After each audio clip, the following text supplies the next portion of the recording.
Baik, bismillah. Alhamdulillah.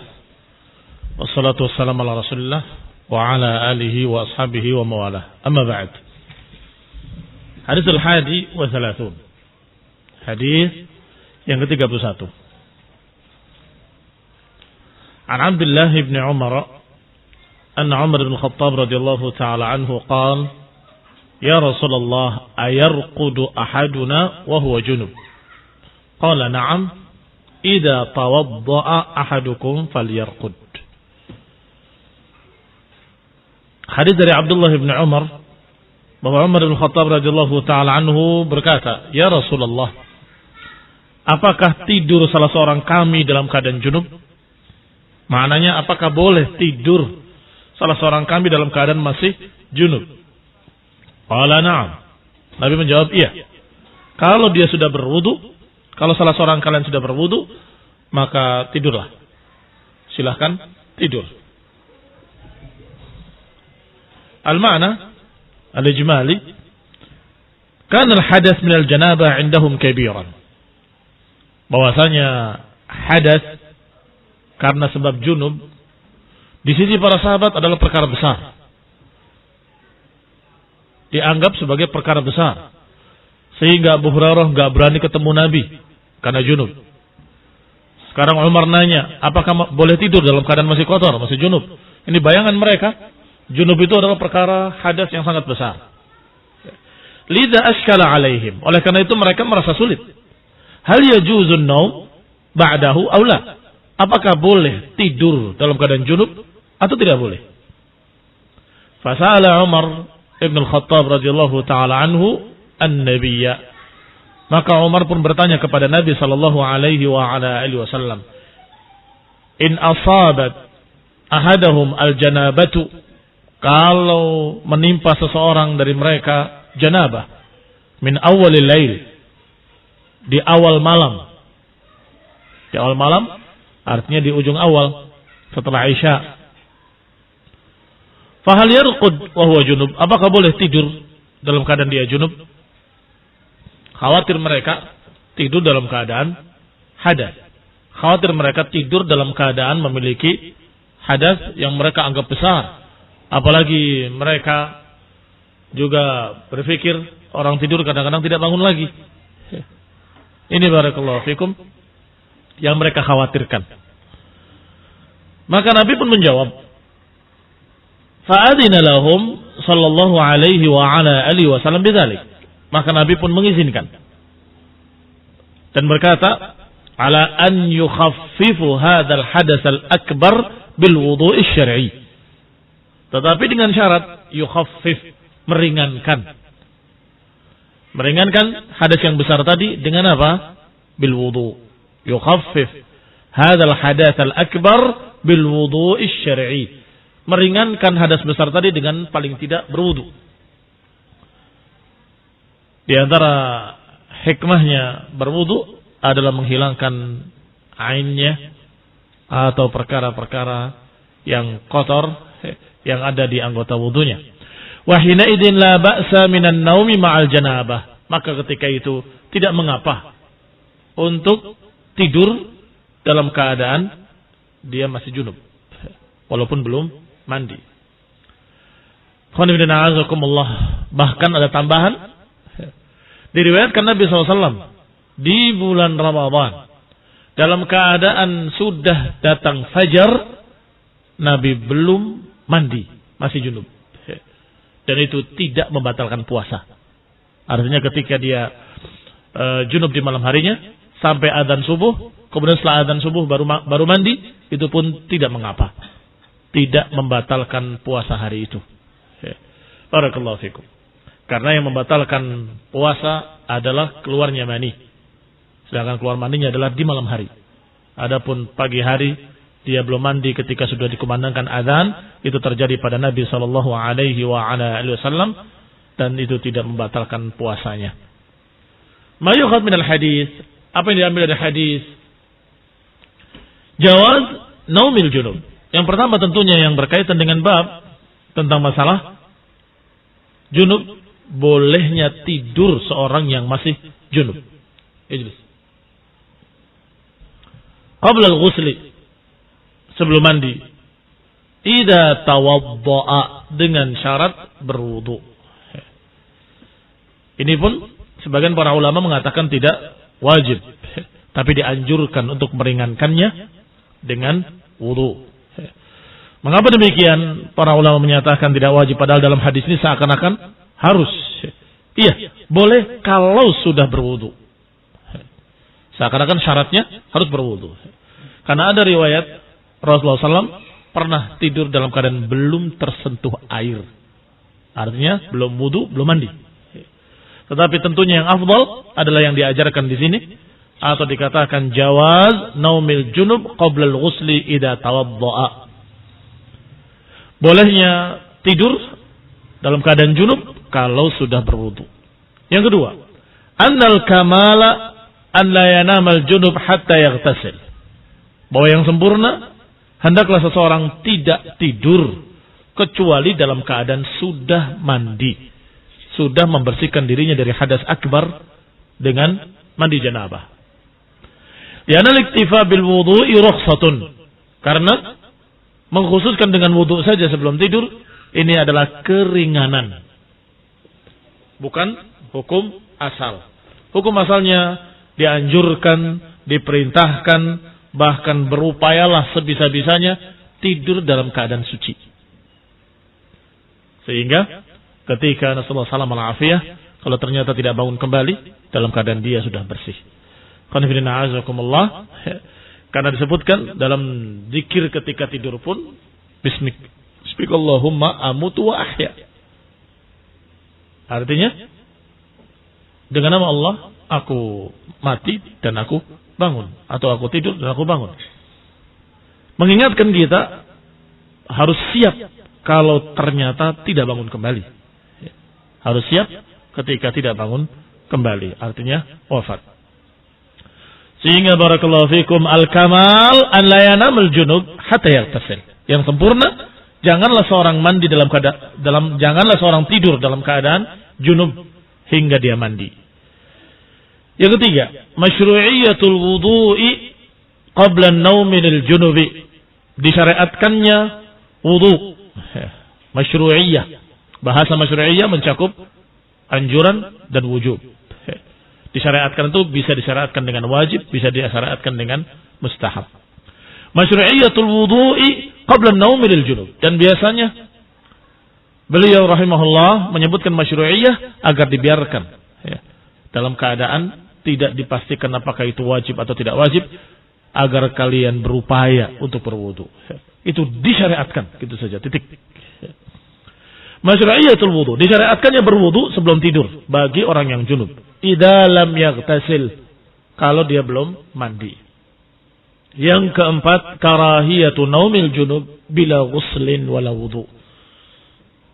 Tidak disukainya tidur naumil junub bila ghuslin wala wudu. Tidak disukai, makruh seorang tidur dalam keadaan tidak tersentuh air, tidak dengan mandi, tidak pula dengan wudu.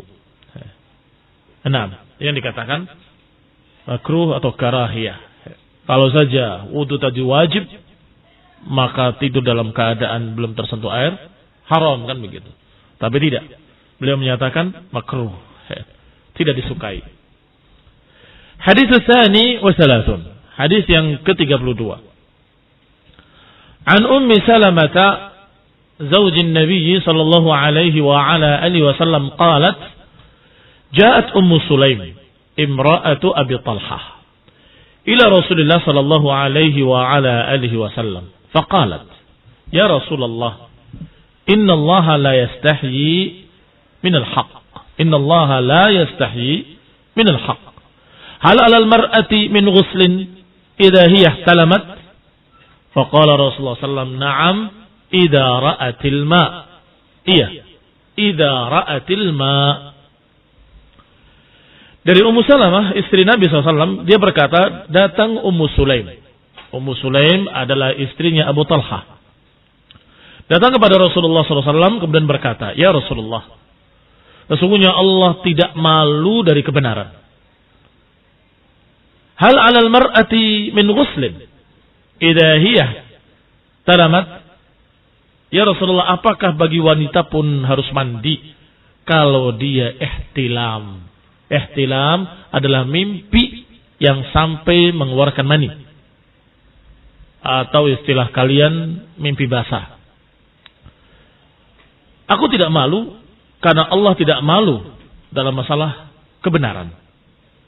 Maka ditanyakan perkara yang biasanya orang lain malu, tapi karena ini masalah agama, masalah hukum, tidak perlu malu. Ya Rasulullah, apakah wanita pun harus mandi kalau dia mimpi basah? Dijawab oleh Rasulullah SAW, na'am, idza ra'atil ma', iya, kalau dia melihat air. Atau dalam lafaz, al-ma'u minal ma', air itu dari air. Air mandi karena air mani. Itu maknanya, al-ma'u minal ma', air itu karena air. Ini air mandi jadi wajib karena air mani. Al-ma'na al-ijmali, maknanya secara ringkas, ja'at Ummu Sulaim al-Ansariyah ila Nabi sallallahu alaihi wasallam litas'alahu. Datang Ummu Sulaim al-Ansariyah kepada Nabi sallallahu alaihi wasallam untuk bertanya.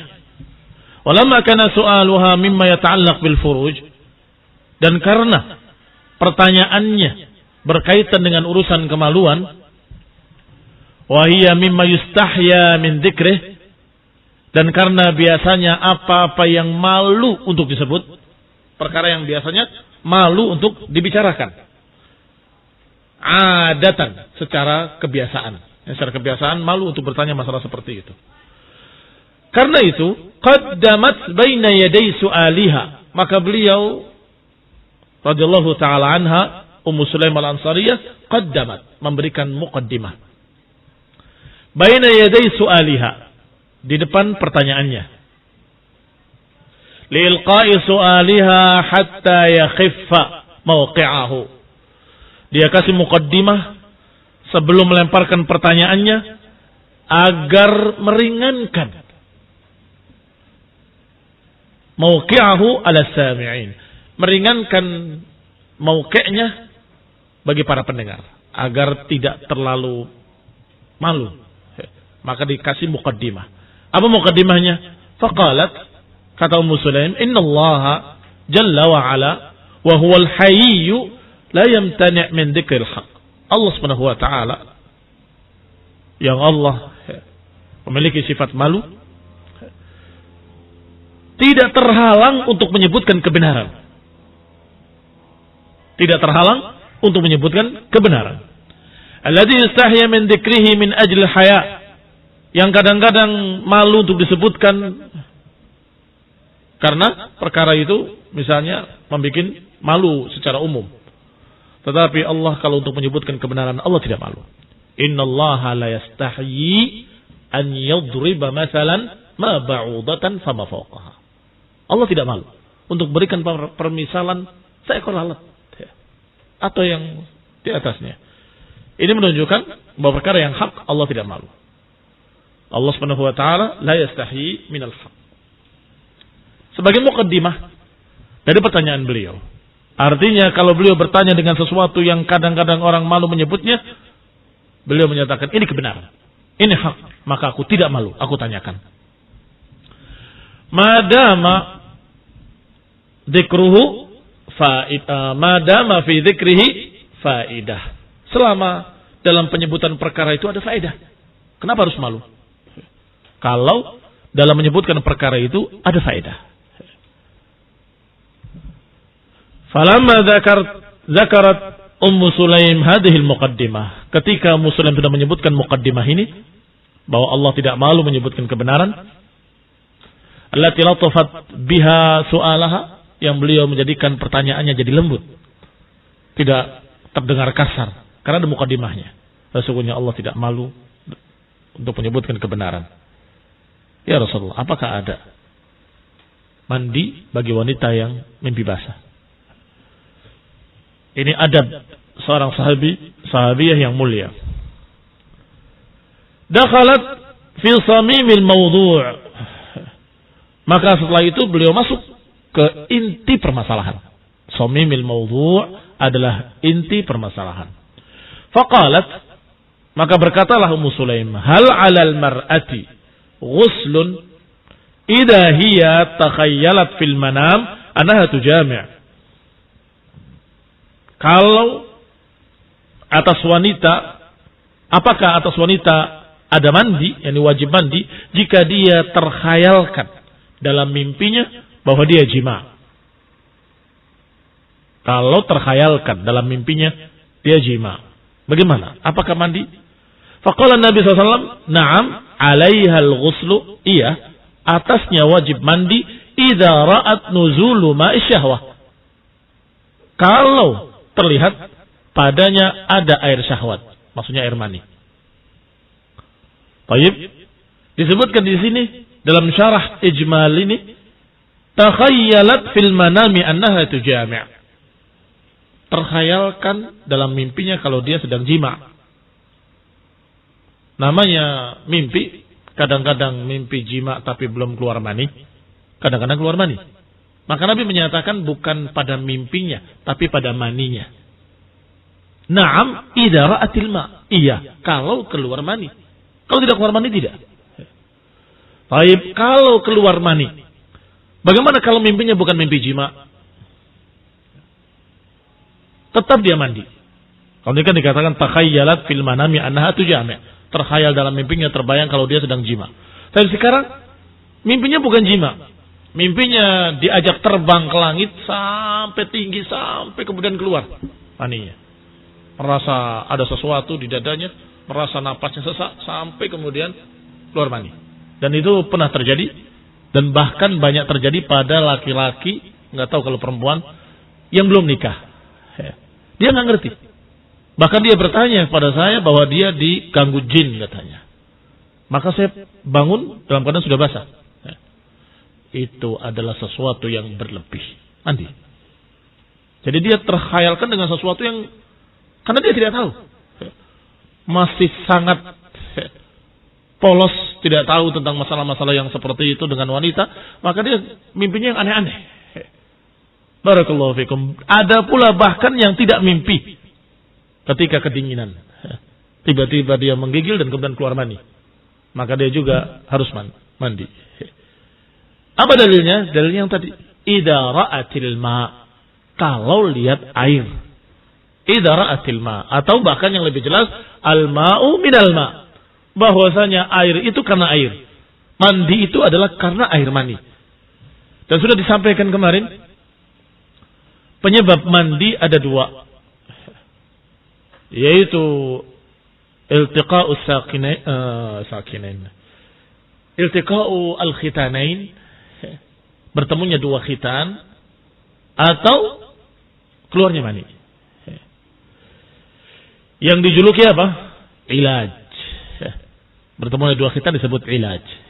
Al-ilaj wa khurujul mani. Kalau ada ilaj, walaupun tidak khuruj mani, tidak keluar mani, harus mandi. Kalau keluar mani, walaupun tidak ilaj, maka tetap dia harus mandi. Ilaj wa khuruj al-mani. Dan ini sendiri-sendiri. Kalau sudah ada ini, keluar mani tidak keluar mani, harus mandi. Kalau ada ilaj. Adanya pertemuan dua khitan. Kalau khuruj mani, bertemu dua khitan ataupun tidak bertemu, maka dia harus mandi. Innallaha la yastahi minal haqq. Allah tidak malu dalam masalah kebenaran. Maka kita bicara seperti ini, nggak perlu malu. Al-ilaj adalah bertemunya dua khitan. Khitan mar'ah dan khitannya laki-laki, suami dan istri. Kalau dia bertemu, bahkan dibahas secara detail oleh para ulama, karena memang penting. Karena fi dzikrihi faedah.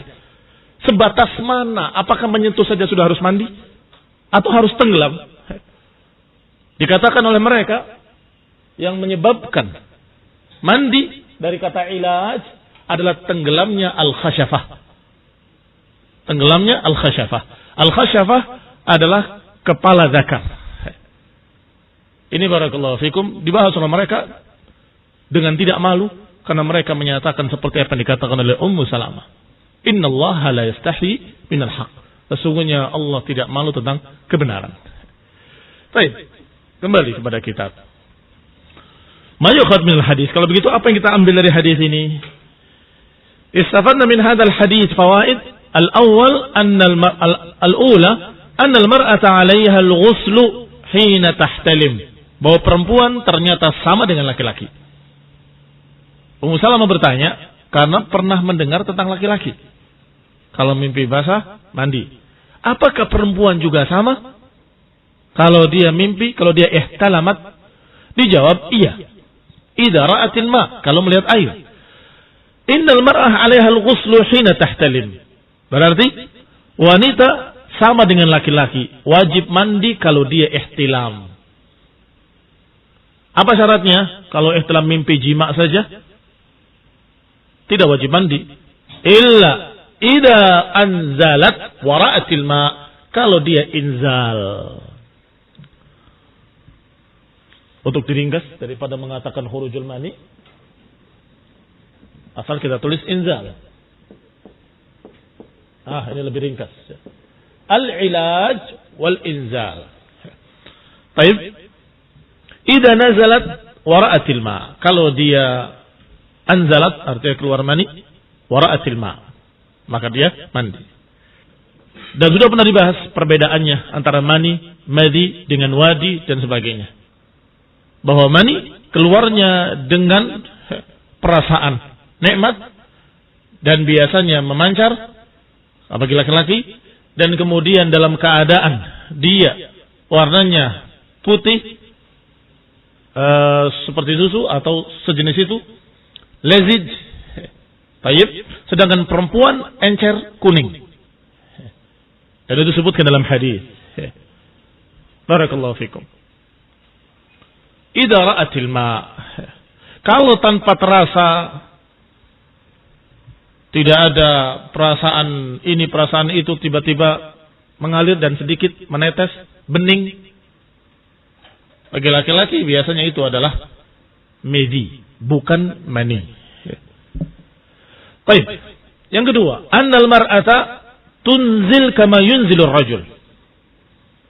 Faedah kedua, ternyata wanita pun keluar mani. Sama seperti laki-laki, keluar mani. Wa min dzaka yakunu syabah fil walad, dan dari situlah adanya kemiripan pada anak. Dari mani laki-laki dan mani perempuan tadi, maka akan mirip laki-laki, mirip bapaknya dan juga mirip ibunya karena bercampurnya dua mani. Kama asyara ila hadza baqiyatul hadis, sebagaimana disebutkan dalam sisa hadisnya. Yang ketiga, istafadna min hadzal hadis isbat sifatil haya lillah jalla wa ala. Kita mendapatkan sifat dari sifat-sifat Allah. Ternyata Allah memiliki sifat malu.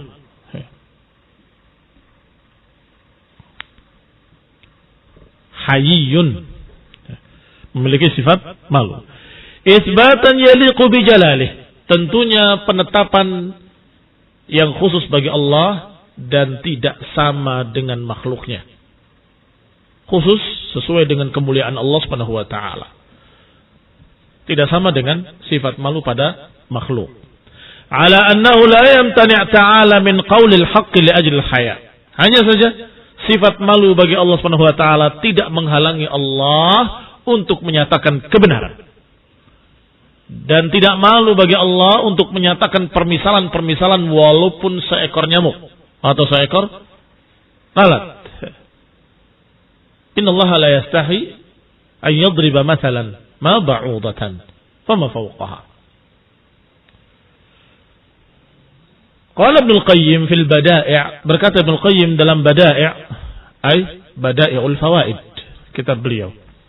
Inna sifat as-salb al-mahd la tadkhul fi awsafihi ta'ala illa idza tadammanat thubutan wa kadzalika al-ikhbar anhu bis-salbi ka qawlihi ta'ala la ta'khudhuhu sinatun wala nawm فإنه يتضمن كمال حياته وقيوميته. Kata Ibnu Qayyim dalam kitabnya Bada'i'ul Fawaid, bahwa sifat-sifat salbiyah, sifat-sifat salbiyah itu adalah sifat yang dinafikan. Bahwa Allah tidak begini, Allah tidak begitu, Allah tidak begini, Allah tidak. Itu namanya sifat salbiyah. La tadkhul fi awsafihi ta'ala, tidak akan ada pada sifat Allah kecuali kalau mengandung sifat subut. Perhatikan Bapak tulis. Sifatullah ada dua. Ada salbiyah, ada subutiyah. Salbiyah dan subutiyah. Sifat subutiyah ma'rufah. Ini sudah jelas. Allah memiliki sifat pendengaran, sifat penglihatan, Allah memiliki sifat ini, sifat penetapan. Tapi sifat salbiyah tidak disebutkan kecuali kalau mengandung lawannya, yaitu penetapan. Kalau salbiyah saja tanpa mengandung lawannya, maka itu bukan pujian dan tidak mungkin Allah disifati dengan itu. Barakallahu fikum. Kalau dikatakan sifat salbiyah tadi, Allah tidak malu dalam kebenaran. Allah tidak malu untuk menyampaikan kebenaran. Maknanya Allah memiliki sifat malu dalam perkara yang lain. Paham ya? Berarti sifat salbiyah selalu mengandung subutiyah. Selalu mengandung subutiyah. Sifat salbiyah yang tidak mengandung subutiyah, maka tidak pantas bagi Allah Ta'ala. Paling tidak untuk membantah Jahmiyah. Karena mereka mengatakan Allah tidak punya sifat. Jadi kalau mau memuji Allah, puji dengan sebaliknya. Kamu mengatakan tuli, tidak, Allah tidak tuli. Mendengar juga tidak. Allah tidak buta. Melihat juga enggak.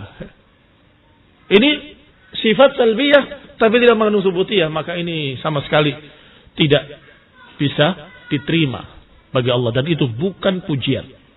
Contoh, kita mengatakan bahwa tembok ini enggak nakal. Sahih? Sampai enggak sahih? Benar apa enggak benar? Ya emang enggak nakal, dia diam aja. Apa itu pujian buat tembok? Enggak. Karena emang nakal juga enggak, baik juga enggak. Ya, diam saja. Baik. Maka kalau dinafikan, berarti kalian wahai Jahmiyah menyembah berhala. Yang lihat enggak, buta juga enggak. Mau dibilang buta enggak ada matanya, mau dibilang lihat juga enggak ada matanya, mau dia katakan apa? Ini barakallahu fikum. Sehingga faedah yang penting adalah bahwa sifat salbiyah tidak masuk dalam sifat-sifat Allah Ta'ala kecuali kalau mengandung penetapan. Allah kadang mensifati dirinya dengan penafian. Seperti la ta'khuduhu sinatun wala naum. Allah tidak dikenai rasa kantuk. Allah tidak dikenai tidur. Tidak disentuh rasa kantuk dan tidak pernah tidur. Apa sifat subutiyahnya? Harus mengandung subutiyah. Karena kesempurnaan kehidupannya. Maka Allah memiliki sifat hidup. Allah maha hidup yang tidak pernah ngantuk sedikit pun. Bahkan tidak tidur sama sekali. Ini barakallahu fikum kesempurnaan kehidupan. Dari mana diambil faedah ini? Dari kalimat Ummu Salamah, Allah tidak malu untuk menyatakan kebenaran. Maka harus ada subutiyahnya. Berarti Allah memiliki sifat malu pada apa-apa yang tidak pantas bagi Allah Subhanahu wa taala.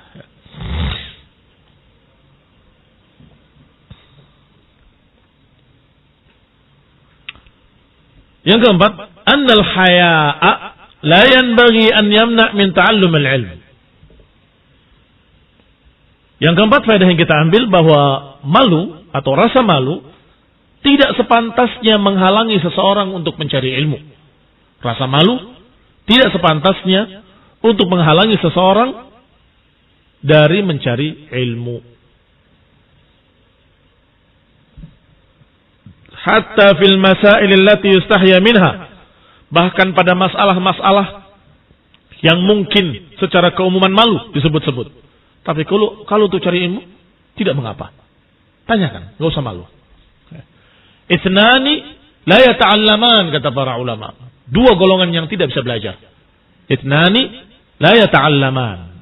Al-mustahi wal mustakbir. Dua golongan yang tidak bisa belajar. Orang yang malu dan sombong. Sombong, gengsi mau nanya. Malu juga akhirnya tidak berani bertanya karena malu. Tetapi ikhwan fillah ada catatan penting bahwa malu itu bagus.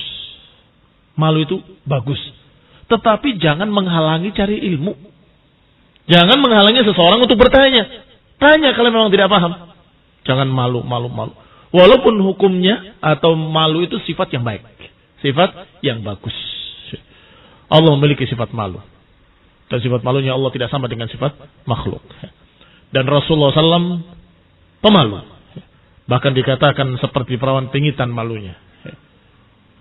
Barakallahu fikum. Tetapi apakah beliau terhalang untuk menerangkan kebenaran karena malu? Tidak. Beliau terangkan kebenaran walaupun pada perkara-perkara yang mungkin tabu orang-orang berbicara. Rasulullah sampaikan. Sampai masalah tadi. Masalah air maninya wanita kuning, encer, mani laki-laki putih, kental. Dibahas. Barakallahu fikum. Dan demikian pula dalam kitab-kitab fikih dibahas masalah-masalah seperti itu. Dan itu tidak terhalang oleh rasa malu mereka. Karena itu adalah ilmu.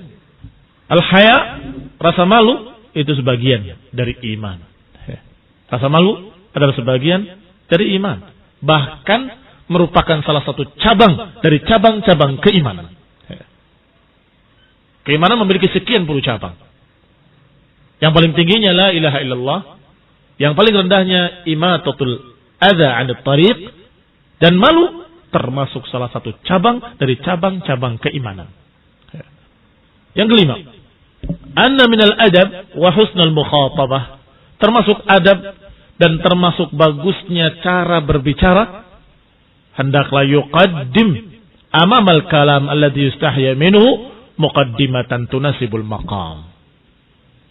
Termasuk adab dan husnul mukhatabah, cara bicara yang baik, adalah memberi muqaddimah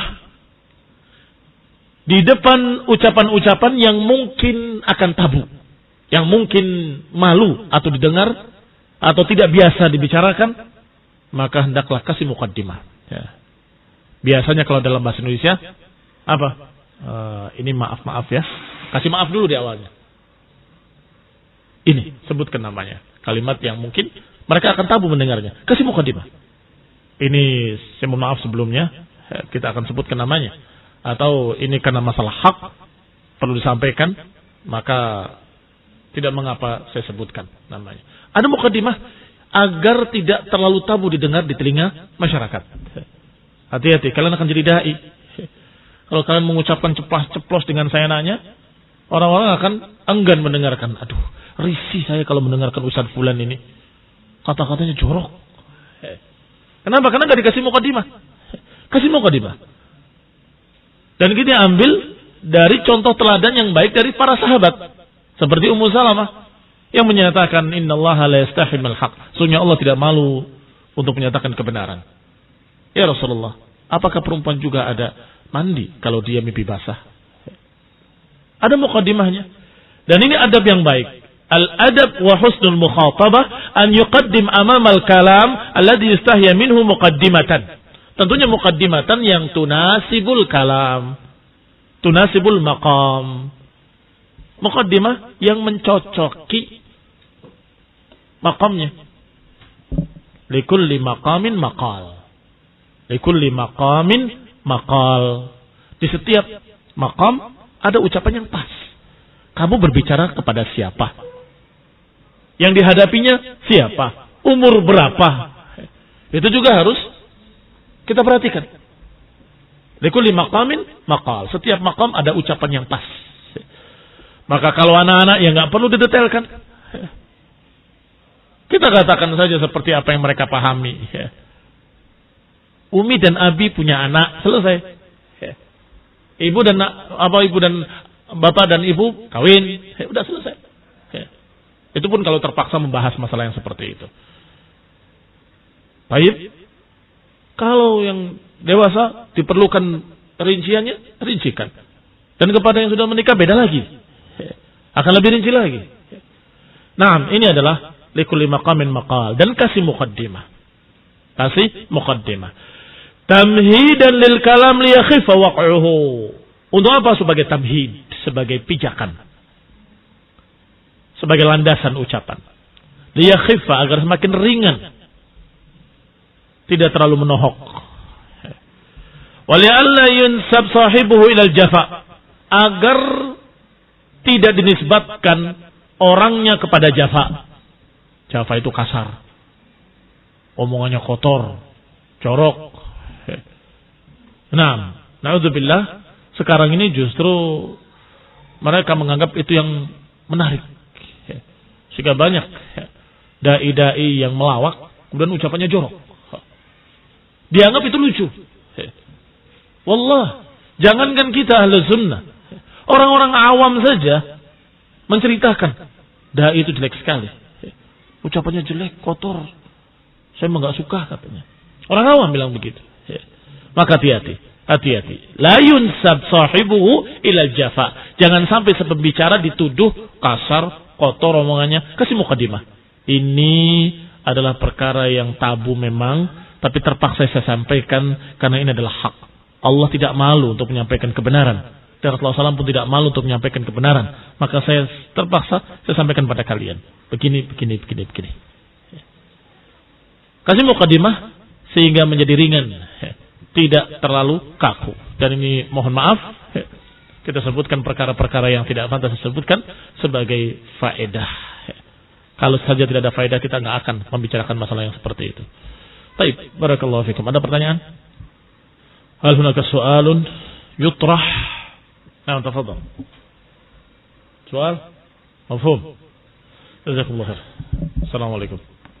Innal hamdalillah nahmaduhu wa nasta'inuhu wa nastaghfiruh wa na'udzu billahi min shururi anfusina wa min sayyiati a'malina man yahdihillah fala mudilla lahu wa man yudlil fala hadiya lahu. وأشهد أن لا إله إلا الله وحده لا شريك له وأشهد أن محمدا عبده ورسوله صلى الله عليه وعلى آله وأصحابه والتابعين وتابع التابعين ومن تبعهم بإحسان إلى يوم الدين. يا أيها الذين آمنوا اتقوا الله حق تقاته ولا تموتن إلا وأنتم مسلمون. يا أيها الناس اتقوا ربكم الذي خلقكم من نفس واحدة وخلق منها زوجها وبث منهما رجالا كثيرا ونساء واتقوا الله الذي تساءلون به والأرحام إن الله كان عليكم رقيبا. يا أيها الذين آمنوا اتقوا الله وقولوا قولا سديدا يصلح لكم أعمالكم ويغفر لكم ذنوبكم ومن يطع الله ورسوله فقد فاز فوزا عظيما. أما بعد فإن خير الحديث كتاب الله وخير الهدي هدي محمد صلى الله عليه وعلى آله وسلم وشر الأمور محدثاتها فإن كل محدثة بدعة وكل بدعة ضلالة وكل ضلالة في النار. إخواني في الدين أعزكم الله. إخواني الطلبة rahimani wa rahimakumullah. Kita masih pada bab mandi janabah. Dan Allah sudah berfirman dalam Al-Quran, dan ini sebagai umdah, sebagai patokan dasar masalah mandi minal janabah. In kuntum junuban fattahharu. Jika kalian junub maka bertaharahlah. Dan junub dari kata jan yang artinya samping. Sedangkan junub maknanya dia terkesampingkan atau dia terpisahkan dari airnya. Artinya dia membutuhkan air untuk mandi. Dan seorang yang junub tidak jadi najis badannya dan tidak menjadi najis, tidak boleh bertemu dengan seseorang. Karena Rasulullah SAW ketika Abu Hurairah bertemu di satu perjalanan, beliau menjauh. Abu Hurairah bersungut-sungut pergi dan menghilang. Sampai ketika Abu Hurairah datang kembali setelah mandi, Rasulullah SAW bertanya, "Aina kunta ya Abu Hurairah? Kemana engkau wahai Abu Hurairah?" Dijawab, "Kuntu junuban." Aku waktu itu dalam keadaan junub. Dan aku tidak suka untuk bermajlis dengan engkau ya Rasulullah dalam keadaan aku junub. Ternyata jawaban Rasulullah SAW, "Subhanallah, innal mu'mina la yanjus." Sesungguhnya mukmin tidak bisa jadi najis. Artinya, walaupun dia junub, sesungguhnya tidak mengapa untuk bertemu, untuk berbicara, untuk bersalaman bahkan, karena badannya tidak najis. Demikian pula Rasulullah SAW mengajarkan kepada kaum muslimin melalui istrinya Aisyah bagaimana mandi janabah. Yaitu beliau alaihi salatu wassalam ketika akan mandi, beliau berwudu seperti wudu untuk salat. Berwudu seperti wudu untuk salat.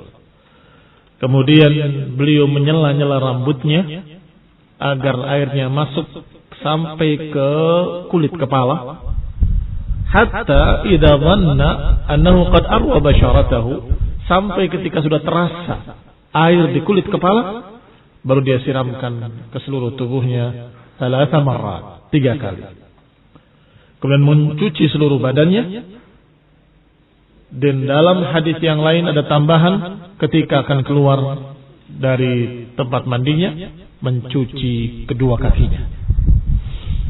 Maka disebutkan dalam riwayat yang kedua bahwa berwudu seperti wudu untuk salat kecuali kaki. Berwudu seperti wudu untuk salat kecuali kedua kakinya. Sampai setelah selesai mandi baru kemudian mencuci kedua kakinya.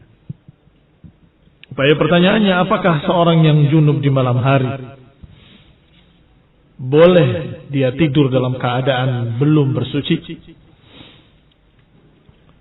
Pernah ditanyakan kepada Rasulullah SAW dari hadis Umar Ibn Khattab radhiyallahu taala anhu, bahwa dia mengatakan, "Ya Rasulullah, ayarqudu ahaduna wa huwa junub?" Bolehkah aku tidur atau salah seorang kami tidur dalam keadaan junub? Qala na'am. Kata Nabi, iya, tidak mengapa. Idza tawadda'a ahadukum falyarqud. Silakan. Kalau salah seorang kalian sudah berwudu, silakan tidur. Berarti disunnahkan, diajarkan oleh Rasulullah SAW sebelum tidur untuk berwudu paling tidak berwudu kemudian tidur. Tentunya junub disebabkan karena 2 hal. Immal inzal wa imad dukhul. Al-inzal artinya keluar mani dengan sebab apapun, maka dia junub. Sedangkan dukhul adalah jima. Kalau dia jima, maka dia junub walaupun enggak keluar mani. Saya ulangi, penyebab junub 2 perkara. Ini hanya mengulang. Artinya apa yang telah lalu kita ulangi karena bab ini belum selesai. Sehingga kita membahas hadis-hadis berikutnya dalam bab yang sama, dalam keadaan kita melupakan hadis-hadis yang lalu, nanti nggak nyambung. Barakallahu fikum. Ya, maka saya ingatkan sedikit bahwa seorang junub adalah imma karena inzal keluar mani, apakah karena mimpi basah ataupun karena jima ataupun karena apapun, maka dia junub. Atau yang kedua sebabnya jima, apakah keluar mani ataupun tidak keluar mani. Barakallahu fikum. Maka ini 2 perkara yang diistilahkan oleh para ulama dengan ad-dukhul wal inzal. ad-dukhul walau lam yunzil wa inzal walau lam yadkhul. Nah, kalau sudah dukhul maka dia junub walaupun tidak keluar mani. Kalau dia keluar mani maka dia junub walaupun tidak jima. Baik. Kita sampai pada hadis yang berikutnya, yaitu hadis الثالث وثلاثون عن عائشة قالت كنت أغتسل الجنابة من ثوب رسول الله صلى الله عليه وعلى آله وسلم فيخرج إلى الصلاة وإن بقع الماء في ثوبه. وفي لفظ لمسلم لقد كنت أفرقه من ثوب رسول الله صلى الله عليه وسلم فركا فيصلي فيه.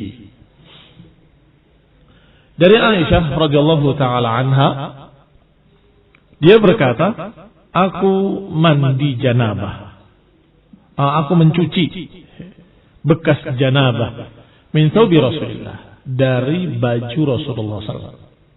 Kata Aisyah, istri Rasulullah SAW radhiyallahu taala anha, menyatakan aku mencuci al-janabah. Kalau mencuci janabah maknanya mencuci bekas janabah, yaitu mani yang ada di baju Rasulullah sallallahu alaihi wa ala alihi wasallam. Fayakhruju ila shalah, maka beliau keluar untuk salat dalam keadaan bekas airnya masih ada di bajunya. Berarti yang dicuci yang kena mani saja. Kemudian salat dalam keadaan bekas airnya masih ada di bajunya. Dalam lafaz lain, lafaz Muslim, disebutkan laqad kuntu afrukuhu min thawbi Rasulillah. Dan aku waktu itu pernah hanya mengkerik saja dengan kukunya dari baju Rasulullah SAW. Kemudian beliau salat dengan baju tersebut. Berarti nggak dicuci, hanya dikerik dengan kukunya. Al-ma'na al-ijmali. تذكر عائشة رضي الله تعالى عنها أنه كان يصيب ثوب رسول الله صلى الله عليه وسلم المني. أنه كان يصيب ثوب رسول الله صلى الله عليه وسلم المني. Bahwa mani pernah mengenai baju Rasulullah SAW. Fataratan yakunu ratban fataghsiluhu min ath-thawb. Kadang-kadang diketahui dalam keadaan masih basah, belum kering, ratban fataghsiluhu min ath-thawb, maka dicuci oleh Aisyah radhiyallahu taala anha bil ma'i, dengan air. Fa yakhruj ila shalah wal ma'u lam yajif min thawb atau min ath-thawb. Kemudian beliau salat dalam keadaan air masih belum kering dari bajunya. Ini kadang-kadang kalau maninya masih basah. Wa taratan ukhra, sedangkan pada kesempatan lain yakunul maniyyu yabisan, maninya dalam keadaan kering, sudah kelihatan putih-putih saja di bajunya atau di sarungnya, yabis, kering. Wa hina idzin tafruquhu min thawbihi, maka ketika itu beliau hanya mengkeriknya dengan kukunya dari bajunya, farkan fayusalli fi, kemudian salat padanya. Ikhwani fi din, a'azzakumullah. Kalau begitu, apakah mani itu najis atau tidak najis? Kalau dikatakan najis, apakah dikerik saja sudah cukup membersihkan, mensucikan? Tidak ada pembersihan najis dengan mengkeriknya. Kalau dikatakan tidak najis, kenapa dicuci kalau dia basah? Barakallahu fikum. Disinilah ikhtilafnya para ulama. Ikhtalafa al-ulama'u fi najasatil mani. Para ulama berselisih tentang najisnya mani. Dan jangan lupa kita pernah menjelaskan perbedaan mani, medi, dan wadi, yang semuanya keluar dari tempat yang sama, tapi hukum-hukumnya berbeda. Adapun Baul itu sudah terlalu jelas. Masalah najisnya air kencing. Sekarang yang tiga ini. Al-mani, wal-madi, wal-wadi. Adapun madi adalah yang keluar meleleh dalam keadaan lazij, licin, bening warnanya, dan biasanya karena syahwat. Tapi meleleh keluarnya. Itu madi. Maka madi disebutkan najisnya dalam hadis kuntu rajulan madza'an. Hadis Ali bin Abi Thalib radhiyallahu taala anhu yang menyatakan kuntu rajulan madza'an fastahyaitu an as'ala Rasulullah sallallahu alaihi wasallam fa amartu al-Miqdad aw li makan ibnatihi minni fa amartu al-Miqdad bil aswad. Aku orang yang sering keluar madi. Tapi aku malu mau bertanya, limakan ibnatihi minni, karena kedudukan anak beliau di sisiku. Karena beliau menikah dengan anaknya Rasulullah SAW, Fatimah radhiyallahu taala anha. Fa amartul Miqdad bil aswad. Maka aku tanyakan kepada Miqdad bil aswad. Maka ditanyakan pada Nabi tentang madi, dijawab, "Ighsil dzakaraka wa tawadda." Atau tawadda wa andah farjak. Dalam dua lafaz. Cucilah kemaluanmu dan berwudu. Bersihkan, perciki air, cucilah dan kemudian berwudu. Dari sini para ulama menyatakan madi adalah najis. Adapun wadi adalah yang keluar hampir sama dengan madi, keluarnya meleleh juga, tetapi tidak terasa dan bukan karena syahwat. Karena kerja berat atau dia terlalu lelah bekerja berat, maka biasanya keluar. Dan ini mereka menyamakannya dengan madi. Sekarang yang ketiga, yaitu mani, yang sedang dibahas sekarang. Ikhtalafa al-ulama fihi. Fadhahab al-Hanafiyyah, adapun Hanafiyah wal Malikiyah dhahabu ila najasatihi. Para ulama dari mazhab Hanafiyah dan Malikiyah berpendapat najisnya mani. Mustadillina bi ahaditsa ghaslihi min thawbi Rasulullah SAW wa minha hadzal hadits alladhi ma'ana. Mereka berdalil dengan hadis-hadis Aisyah yang mencuci baju Rasulullah SAW karena mani. Di antaranya hadis yang bersama kita. Lafaz yang pertama yaitu kuntu aghsilu al-janabah min thawbi Rasulillah. Aku mencuci janabah dari baju Rasulullah SAW. Kalau dicuci berarti najis kata mereka. Adapun golongan kedua dari para ulama adalah Asy-Syafi'iyah wa Ahmad. Wa dhahaba Asy-Syafi'i wa Ahmad wa ahlul hadis. Adapun Imam Syafi'i, Imam Ahmad dan para ulama ahlul hadis dan Ibnu Hazm dan juga Syekhul Islam Ibnu Taimiyah wa ghairuhum dan lain-lainnya dari kalangan para muhaqqiqin, para peneliti-peneliti hadis, dhahabu ila taharatihi. Mereka semua berpendapat ila taharatihi, bahwa mani itu tidak najis, tahir. Mereka memiliki dalil yang banyak. Mustajillina bi adillatin katsirah. Mereka berdalil dengan dalil yang sangat banyak. Minha mayati. Di antaranya hadis-hadis berikut.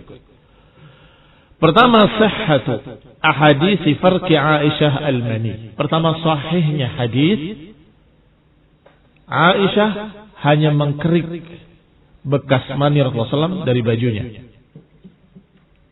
Idza kana yabisan, ketika kering. Bidhufriha, dengan kukunya. Dan ini tentunya bukan cara pembersihan najis. Kalau najis tidak begitu membersihkannya. Harus dihilangkan ainnya. Kalau najis harus dihilangkan ainnya. Warna, rasa dan baunya. Zatnya hilang, baunya hilang, warnanya juga hilang. Ini kalau membersihkan najasa, membersihkan najis. Adapun dikerik jelas bekasnya masih terlihat, bahkan ainnya masih terlihat. Demikian pula mungkin yang lainnya masih terlihat sifat-sifatnya. Falau kana najisan lama kafa illa al-ma. Kalau saja najis, maka tidak cukup dengan dikerik, tetapi harus dicuci. Kasairin najasat, sebagaimana najis-najis yang lain. Yang kedua, mereka beralasan dengan alasan kedua, annal maniyya huwa aslul insani wa ma'danuhu. Mani itu adalah intinya manusia,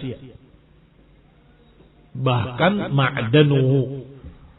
Ma'dan itu calon, atau sungguhnya bukan calon. Kalau kamu ambil dari dalam bumi, ada minyak, ada segala macam perbendaharaan, itu namanya ma'dan, sumber manusia. Dari situlah tumbuhnya manusia. Fala yanbaghi an yakuna asluhu najisan khabitha. Maka tidak sepantasnya manusia tercipta dari setetes air yang najis. Tidak mungkin. Bahkan Nabi menyatakan, ya Abu Hurairah, innal mu'mina la yanjus. Mu'min itu nggak bisa jadi najis. Bagaimana kalau ternyata asal muasalnya dari air yang najis? Karena mani adalah asal muasalnya manusia. Maka la yanbaghi an yakuna asluhu najisan khabitha. Maka tidak sepantasnya asalnya manusia dari najis dan khabith, yang kotor. Wallahu karramahu wa tahhara. Sedangkan Allah Subhanahu wa taala memuliakan manusia dan mensucikan manusia. Walaupun di dalam Al-Quran disebutkan beberapa ayat tentang mani dengan kalimat min ma'in mahin. Iya kan? Itu bukan bermakna najis. Allah menciptakan dengan min ma'in mahin, dari air yang hina, karena keluarnya dari tempat keluarnya baul. Keluarnya dari tempat keluarnya najis. Tetapi bukan bermakna mani itu najis. Mahin karena keluarnya dari tempat-tempat yang kita sebutkan tadi. Maka dikatakan oleh Allah air yang hina. Yang ketiga, lam ya'murin Nabi SAW bighaslihi wa taharruz minhu kalbaul. Yang ketiga, Nabi tidak menyuruh. Ini alasan yang ketiga. Nabi tidak menyuruh kaum muslimin untuk mencuci mani dan taharruz minhu, dan berhati-hati daripadanya, tidak seperti al-baul, tidak seperti air kencing. Bahkan diancam dengan ancaman-ancaman. Kalau air kencing diancam kalau sampai tidak bersih. Bahkan Nabi menyatakan ketika melewati dua kuburan, innahuma la yu'adzaban wa ma yu'adzabani fi kabir. Amma ahaduhuma fala yastatiru min al-baul, fala yastatir min al-baul. Wa amma al-akhar fayamshi binamimah. Fayamshi bin namimah. Ketika melewati dua kuburan, beliau menyatakan keduanya sedang diadab. Dan tidak diadab dengan sesuatu yang besar. Sesuatu yang dianggap remeh oleh kaum muslimin. Padahal itu besar. Yang pertama, karena dalam riwayat lain disebutkan, bala innahu kabir. Bahkan sungguhnya itu besar. Berarti tidak besar dalam pandangan manusia. Tetapi sungguhnya dia besar di sisi lain, karena menyebabkan azab di kuburnya. Amma ahaduhuma, adapun salah satunya, fala yastatiru minal baul. Salah satunya karena dia tidak bersih dalam buang air. Tidak berhati-hati. La yataharraz minal baul. Tidak berhati-hati dari air kencingnya. Sehingga jibrat ke bajunya, ke kakinya, dan tidak bersih. Sehingga dia diazab di kuburnya. Tetapi apakah ada riwayat tentang mani? Hati-hati dari air mani? Tidak ada. Ini juga alasan berikutnya dari para ulama seperti Asy-Syafi'i wa Imam Ahmad, Imam Syafi'i, Imam Ahmad wa Ahlul Hadis, wa Ibnu Hazm wa Syekhul Islam wa ghairi dzalika minal muhaqqiqin wa ghairihim minal muhaqqiqin. Rabi'ah, yang keempat. Alasan keempat, mereka menjawab hadis tentang ghuslihi. Ajabu an hadis ghuslihi bi anna al-ghusla yadullu ala najasah. Mereka menjawab tentang hadis-hadis yang menyebutkan bahwa Aisyah mencuci. Kuntu aghsilu.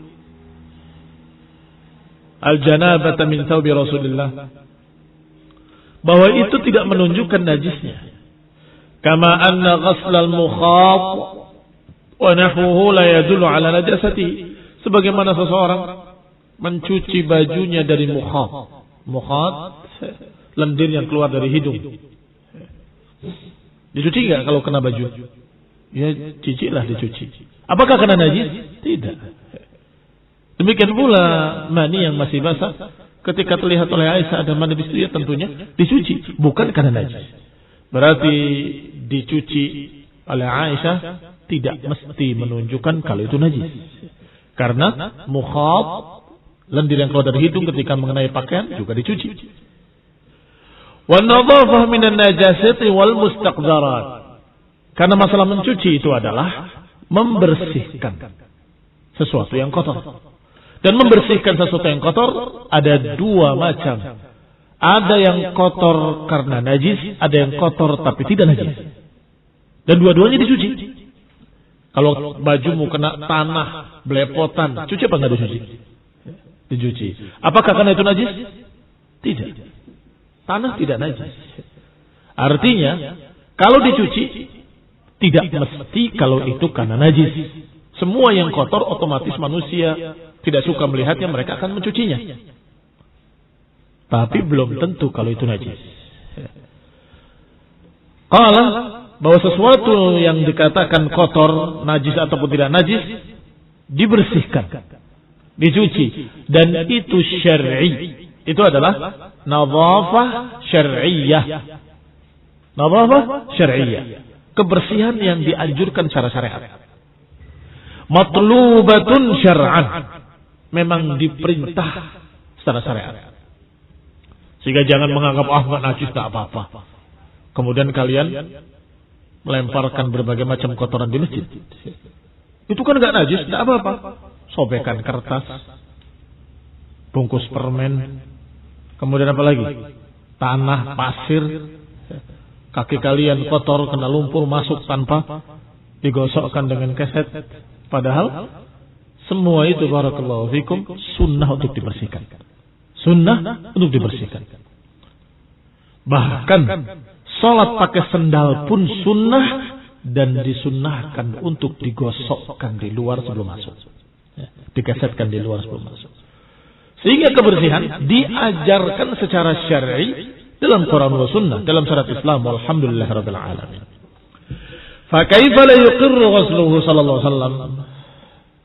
Maka ketika Aisyah mencuci mani dari baju Rasulullah SAW, bagaimana mungkin Rasulullah SAW melarang?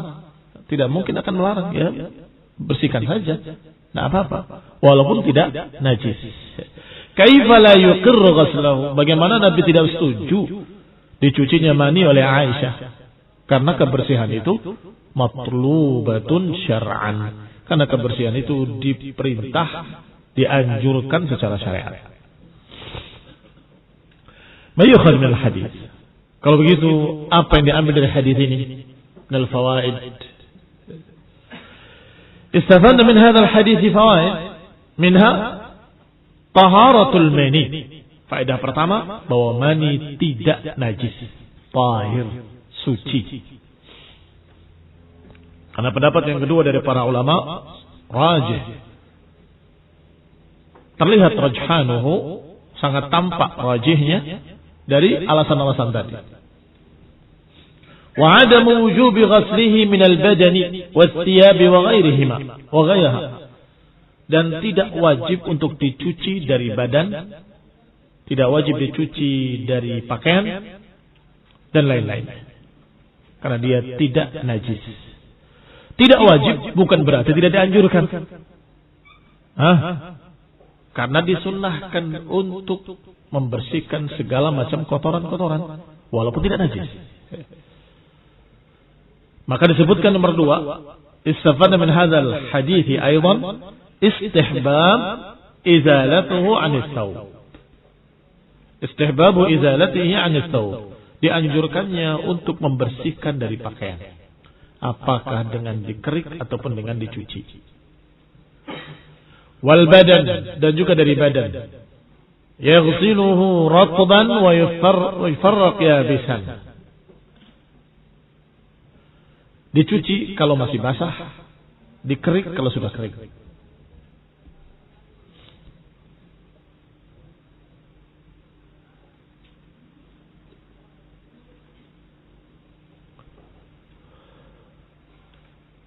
Hadis Rabi' wa Thalathun. Hadis yang ke-34. An Abi Hurairah radhiyallahu taala anhu anna Rasulullah sallallahu alaihi wasallam qala idza jalasa baina syu'abiha al-arba' thumma jahadaha faqad wajaba al-ghuslu. Wa fi lafdhin li Muslim wa in lam yunzil. Dari Abu Hurairah radhiyallahu taala anhu bahwa Rasulullah SAW bersabda, jika seseorang duduk di antara cabang yang 4, kemudian dia sudah berusaha, maka wajib mandi. Wajib mandi.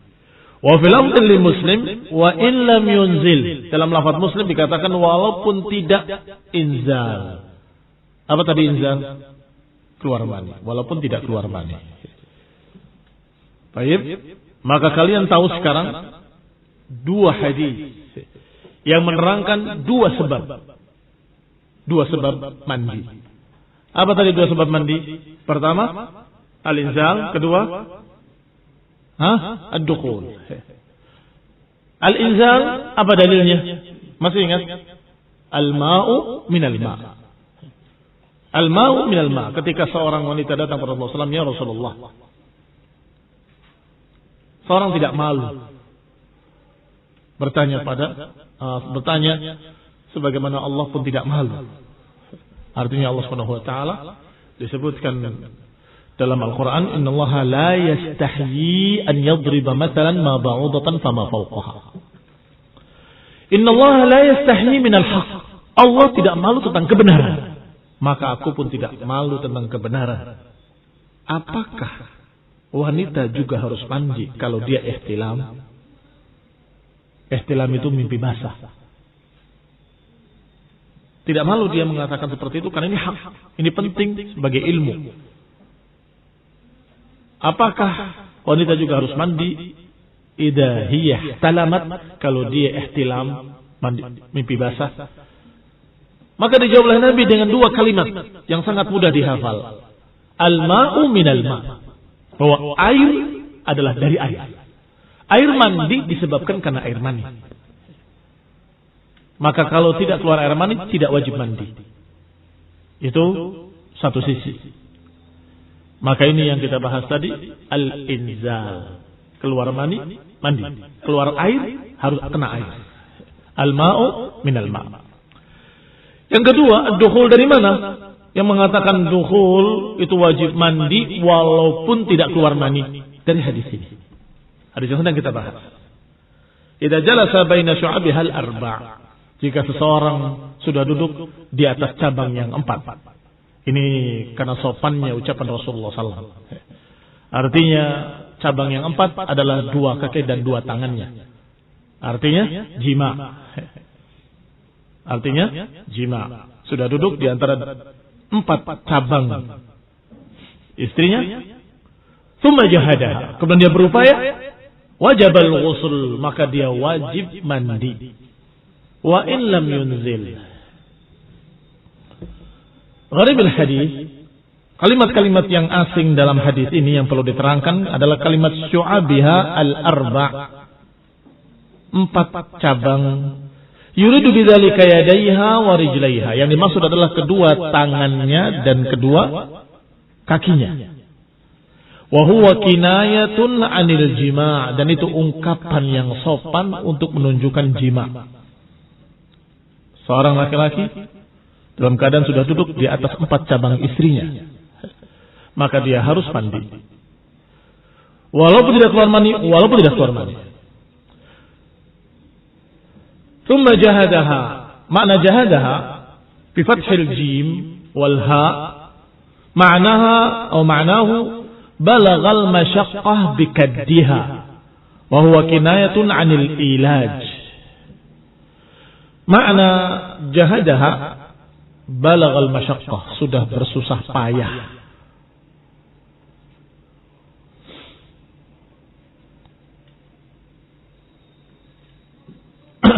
Wa huwa kinayatun 'anil ilaj, dan itu adalah ungkapan tentang ilaj.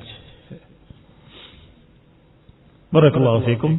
Dan ilaj adalah usaha seorang suami untuk mengeluarkan maninya di rahim istrinya, sehingga walaupun tidak berhasil keluar maninya atau terhalang dengan sesuatu, tetap dia harus mandi. Innallaha la yastahi minal haqq. Sesungguhnya Allah tidak malu untuk menerangkan kebenaran. Maka jangan dianggap sebagai tabu perkara-perkara seperti ini, karena ini adalah hak yang harus kalian ketahui sebelum kalian menikah nanti. Wal ma'na al-ijmali, maknanya secara global. Yaqulu Nabi sallallahu alaihi wasallam ma ma'nahu, maka dalam hadis ini Nabi mengucapkan secara makna, idza jalasa ar-rajul baina syu'abil mar'ah al-arba', jika seorang laki-laki duduk di atas 4 cabang istrinya, allaihunna al-yadan war-rijlan, 4 cabang itu adalah 2 kaki dan 2 tangannya, thumma awlaja dzakarahu fi farjil mar'ah, kemudian berupaya untuk dukhul dzakarahu fi farjil mar'ah, faqad wajaba 'alaihim al-ghusl, maka wajib atas keduanya mandi minal janabah. Wa illam yasul inzal mani, walaupun tidak terjadi inzal al-mani, walaupun tidak keluar mani. Li'anna al-ilaj wahdahu ahadu mujibatil ghusl, karena ilaj saja, dukhul saja, itu sudah merupakan salah satu dari kewajiban atau salah satu dari penyebab wajibnya mandi. Disebutkan wajibat dengan jamak. Mengapa? Padahal cuma 2 kan? Inzal dengan ilaj. Iya, karena wajib mandi bukan hanya karena junub. Kalau karena junub, maka 2. Penyebab junubnya adalah al-inzal wal ilaj.